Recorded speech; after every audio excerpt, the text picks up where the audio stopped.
ఆంధ్ర రాష్ట్రంలో మహిళలందరికీ ఏ ఇబ్బంది కలిగినా కూడా ఎక్కడైనా మీకు అన్యాయం జరుగుతుందనుకుంటే, మీ హక్కులు కాలు రాస్తున్నారనుకుంటే తప్పకుండా మీరు నేరుగా వచ్చి మహిళా కమిషన్ని సంప్రదించవచ్చు.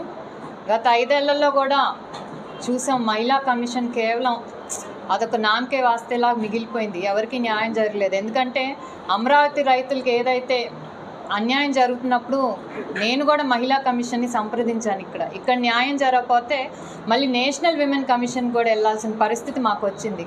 అలాంటి పరిస్థితి నాకు ఇచ్చిన ఈ బాధ్యత ఏదైతే ఈ 2 ఏళ్ల పదవీ కాలంలో ఉందో, ఇక్కడ రాష్ట్రంలోని ఏ మహిళకు అలాంటి పరిస్థితి రాకుండా బాధ్యతగా నా కర్తవ్యాన్ని నిర్వర్తిస్తాను. ఇది ఏ పార్టీకి అండగా నిలబడే ఒక పొజిషన్ కాదండి.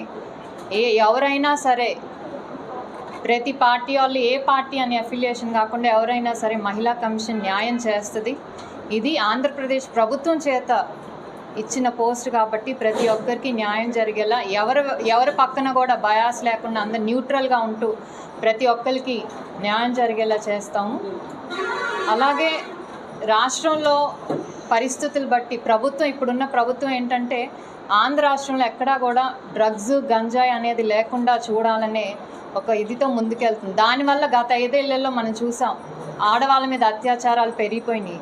అందుకని కూటమి ప్రభుత్వం ముందు అధికారంలోకి రాగానే ఆ గంజాయి వాటిని అణిచివేయాలని ఫస్ట్ స్టెప్ తీసుకుంది. కాబట్టి అదొక ఆడవాళ్ళ మీద అత్యాచారాలు జరగటానికి అదొక కారణం తగ్గిపోద్ది మనకి. అలాగే మనం మహిళా కమిషన్ తరపు నుంచి ఏంటంటే అవేర్నెస్ అనేది ఒకటి క్రియేట్ చేయాలి. పాఠశాల లెవెల్ నుంచే ప్రతి పిల్లలకు కూడా రెస్పాన్సిబుల్గా ఎలా ఉండాలి, పరస్పరం గౌరవించుకుంటూ, ఆడవాళ్ళు కానీ మగవాళ్ళు కానీ పరస్పరంగా గౌరవించుకుంటూ, ఎవరిపైనా కూడా అవహేళన చేయకుండా రెస్పెక్ట్ ఇచ్చుకుంటూ ఉండాలనేది మనం కమిషన్ తరపున ఒక అవేర్నెస్ ప్రతి స్కూల్ లెవెల్స్ నుంచి కూడా జరగాలి.